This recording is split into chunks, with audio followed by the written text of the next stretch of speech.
Pourquoi faut-il être attentif? L'attention, sati, est très importante. Lorsque nous ne sommes pas attentifs, nous sommes comme des machines.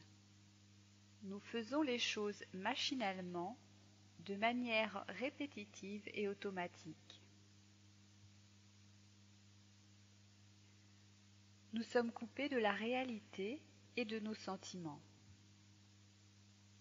Quand on perd sa sensibilité, il est difficile de s'aimer ou d'aimer les autres, de ressentir de la chaleur humaine.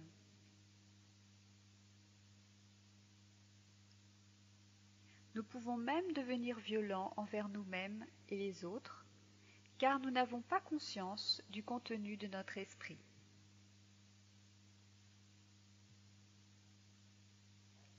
L'attention nous aide à vivre dans l'instant présent, ici et maintenant. Nous avons en fait tendance à passer la plupart de notre temps dans le passé, à repenser à ce qui nous est arrivé, ou dans le futur, en projetant ce qui pourrait arriver. Le passé et le futur ne sont pas la réalité. C'est uniquement le présent qui est réalité. Par conséquent, en vivant dans le passé et dans le futur, nous ne vivons pas dans la réalité. Nous pouvons être présents physiquement, mais mentalement, nous pouvons être ailleurs. Pour être pleinement présent, notre esprit doit être dans l'instant présent, c'est-à-dire attentif. Nous semblons être éveillés, mais en fait nous sommes à demi endormis. Est-ce cela vivre? Si nous voulons réellement commencer à vivre, nous devons développer cette qualité si importante de présence, être alerte, être attentif. C'est pour cette raison que le Bouddha est appelé le pleinement éveillé. La pratique de l'attention et la méditation sont des moyens pour éveiller nos esprits et la nature de Bouddha en nous. Notre vie est alors complètement différente. Les psychologues disent que la dépression et la tristesse sont dues à des événements du passé et à l'anxiété vis-à-vis du futur. Il est donc très important d'être attentif à notre vie de tous les jours, comme par exemple se coiffer, se brosser les dents, boire, manger, marcher, cuisiner. La méditation devient alors une façon de vivre.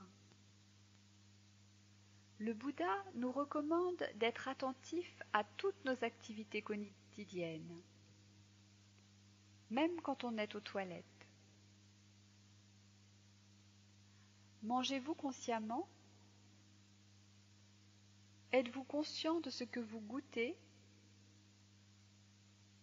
De ce que vous mâchez? La méditation est simple, en rapport avec des choses ordinaires de la vie courante. Certains croient que la méditation, c'est avoir des expériences très spéciales et extraordinaires.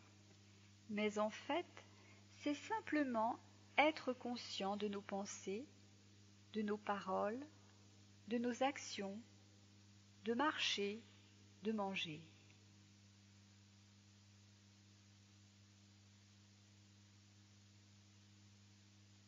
La méditation est simple, concrète, et les choses de la vie quotidienne effectuées consciemment deviennent extraordinaires.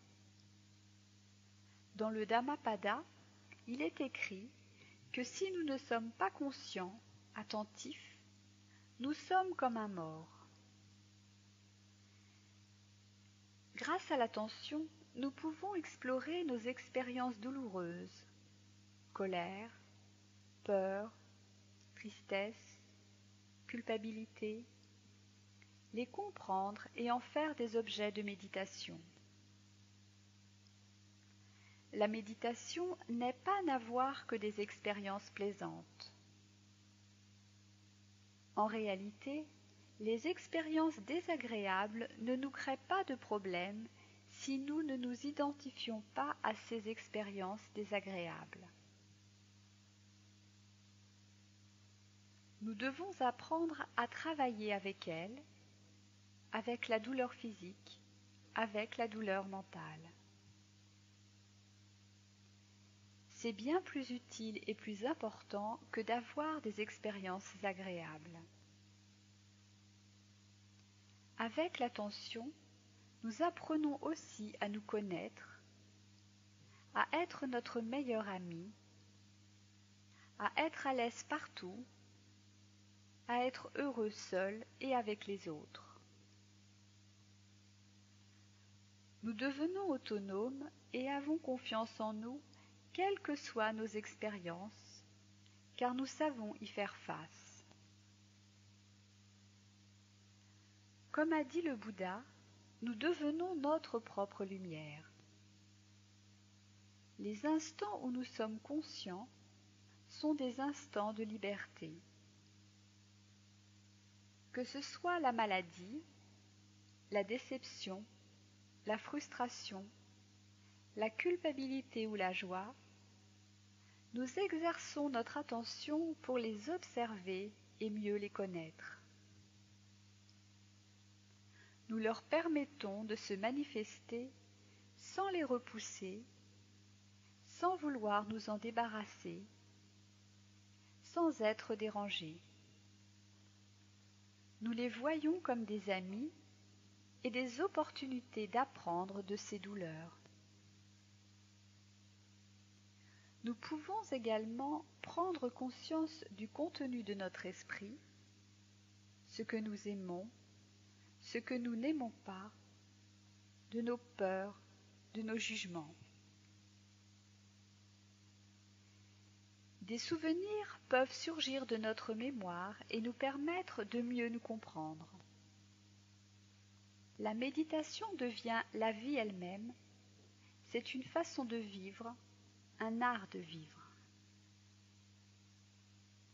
L'attention nous fait prendre conscience de nos pensées, de nos émotions. Tel un chercheur, nous pouvons être notre propre laboratoire, les expérimenter, les découvrir et comprendre comment notre souffrance est créée. Toute notre vie est alors empreinte de découvertes, d'enseignements, de curiosité, d'intérêt.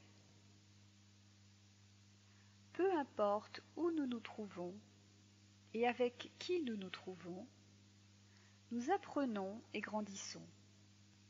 Cette connaissance ne provient pas d'un professeur, mais notre corps et notre esprit deviennent notre professeur. C'est une façon de vivre plaisante, utile et bénéfique. En étant attentifs à nos paroles et à nos actions, nous ne blessons personne et ne commettons aucune mauvaise action qui se retournera tôt ou tard contre nous par la loi du karma. Nous ne nous créons donc pas d'ennemis ni de souffrances. Notre esprit devient pur, puissant et résistant. Il est capable de faire sereinement face aux impuretés mentales. L'attention développe la concentration, la sagesse et conduit à la paix véritable.